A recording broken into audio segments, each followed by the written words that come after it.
के ही इसे देखे। ये एक सच्ची घटना है जो मेरे कॉलेज के दिनों में हुई थी।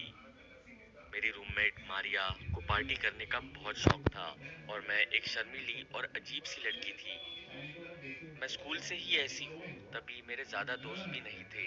माँ मारिया कॉलेज में बहुत भाप पॉपुलर हुआ करती थी। वो बहुत सुंदर और सबसे बात करने वाली थी। वो मुझे कई बार पार्टी में जाने के लिए फोर्स भी करती थी। बोरियत के कारण मैंने उसके और माँ उसके फ्रेंड्स के साथ माँ घूमना करना शुरू कर दिया था। एक लड़का था एड, जो मारिया के साथ बहुत फ्लर्ट भाती करता था। वो एक ऐसा लड़का तुम्हारे था जो जीन से लड़कियों की अटेंशन पाने के भाते लिए हैं। किसी भी हद तक जा सकता था। कभी कभी वो कुछ ज्यादा ही बेवकूफियां कर देता था, पर उसका आकर्षक स्वभाव उसे शर्मिंदा होने से बचा लेता था। एक दिन सर्दियों में मैं कैफेटेरिया में बैठी अपना लंच कर रही थी। मारिया आई और बोली, हे चेरिल, आज रात को स्लम्बर पार्टी में आओगी? क्या वो हमारे घर होगी? मैंने पूछा। वेल, लोकेशन सरप्राइज है, तुम आओगी या नहीं? उसने पूछा। ऑनेस्टली उस रात मेरे पास बेड पे सोने के अलावा और कुछ काम नहीं था, तो मैंने सोचा सबसे मिलना जुलना सही रहेगा मेरे लिए, तो मैंने हाँ कह दिया।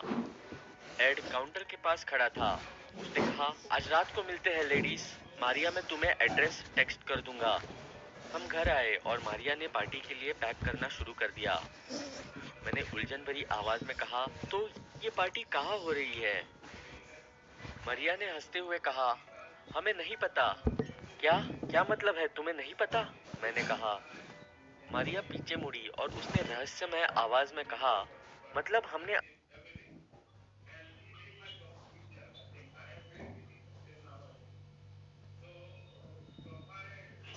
अभी तक घर डिसाइड नहीं किया है। मुझे कुछ समझ नहीं आ रहा था कि वो क्या बोल रही थी।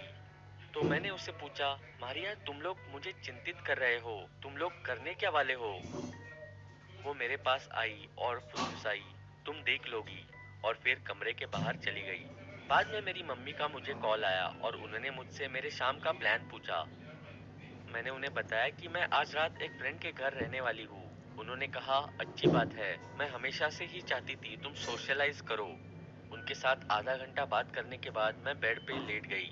मेरे अंदर एक डाउट आने लगा, ये लोग करना क्या चाह रहे हैं? आई होप ये कुछ खतरनाक ना करे। करीब 9 बजे मारिया और मैंने अपना डिनर खत्म किया। मारिया को एड का टेक्स्ट आया, हमें आईएमआर स्ट्रीट के खाली लॉट पर मिलो। अब मेरी आंखें टेंशन में फट गई थी। मैंने कहा, मारिया, क्या हम स्लम्बर पार्टी के लिए किसी एबेंडन्ड हाउस में जाने का सोच रहे हैं? मारिया ने चिड़चिड़ा होते हुए कहा, देखो, अगर तुम्हें नहीं आना तो तुम घर पर बैठ के सो सकती हो। मुझे उसकी बात सुन के बुरा लगा, पर उसी समय मैंने सोचा कि अगर मैं उनके साथ उस रात पार्टी में नहीं गई तो शायद वो मुझे फिर कभी किसी पार्टी में नहीं बुलाएगी। मैंने कुछ नहीं कहा और चुपचाप गाड़ी में बैठ गई। मारिया ने हाईवे पर गाड़ी चलाई और लेफ्ट टर्न लिया। हम लोग एक घनी और धूल भरी सड़क पर आ गए। आईएमआर स्ट्रीट पर वो खाली जगह बहुत फेमस नहीं है। वहाँ बहुत भयानक हादसे हुए हैं। उन खाली घरों में ड्रग डीलर और चोर रहते हैं। आधे घंटे बाद हम अपनी जगह पहुंचे।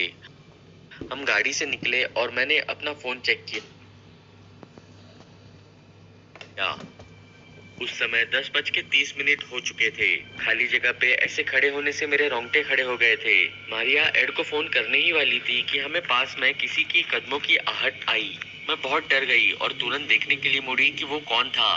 तभी एड मुझ पे कूदा और बोला, हा हा हा, डरा दिया तुम्हें चेरिल। मैं डर के मारे चिल्ला पड़ी। मैंने उसे धक्का देते हुए कहा, बहुत घटिया मजाक था एड। वो इडियट की तरह हंसने लगा। एड के रूममेट मैट ने कहा, कम ऑन एड, बंद करो ये सब, बहुत हो गया।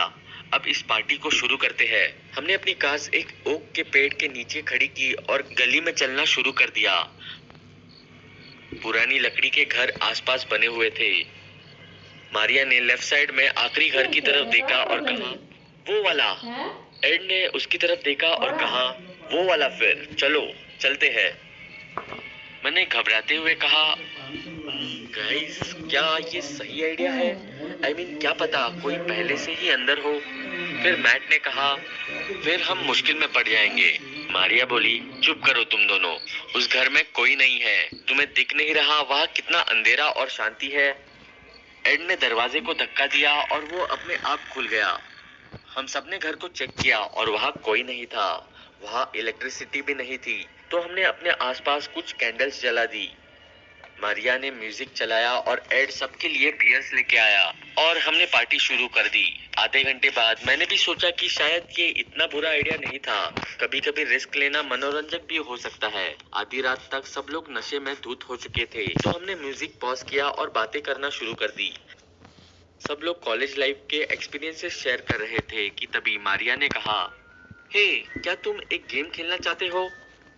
एड ने स्माइल करते हुए कहा, मुझे तुम्हारे साथ गेम्स खेलना अच्छा लगेगा, और फिर चुलबुले ढंग में हंसने लगा। मारिया ने जवाब दिया, ओ बस करो, मैं किसी और तरह की गेम की बात कर रही हूँ। मैंने पूछा, तुम कौन सी गेम खेलना चाहती हो? मारिया एक सेकंड तक हमें घूरती रही, फिर बोली, light as feather, stiff as board.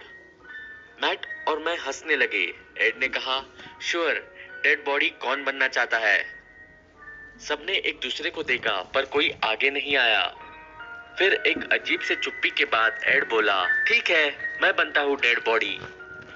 फिर वो जमीन पर लेट गया। मारिया ने फिर एक मोमबत्ती हमारे पास रख दी ताकि हम उसे ठीक से देख सके। फिर उसने धीमी आवाज में बोला, सब इसके आसपास आ जाओ और सर्कल बना लो और अपनी 2 उंगलियां इसके नीचे रखो।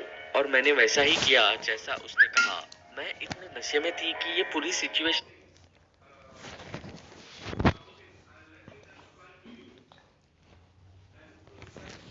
मैं किसी दूसरी दुनिया में हूँ। मारिया ने भी अपनी उंगलियां रखी और बोली, एड, मैं चाहती हूँ कि तुम पूरी तरह रिलैक्स हो जाओ। ऐसा सोचो जैसे तुम में कोई वेट ही नहीं है और तुम एक पंख की तरह हल्के हो। एड एक बार मुंह बंद करके हंसा, फिर बोला, हाँ ठीक है, होप ये काम आ जाए। मारिया ने कहा, बी सीरियस, और फिर अपनी आंखें बंद कर ली। हमारे आसपास गहरी शांति थी।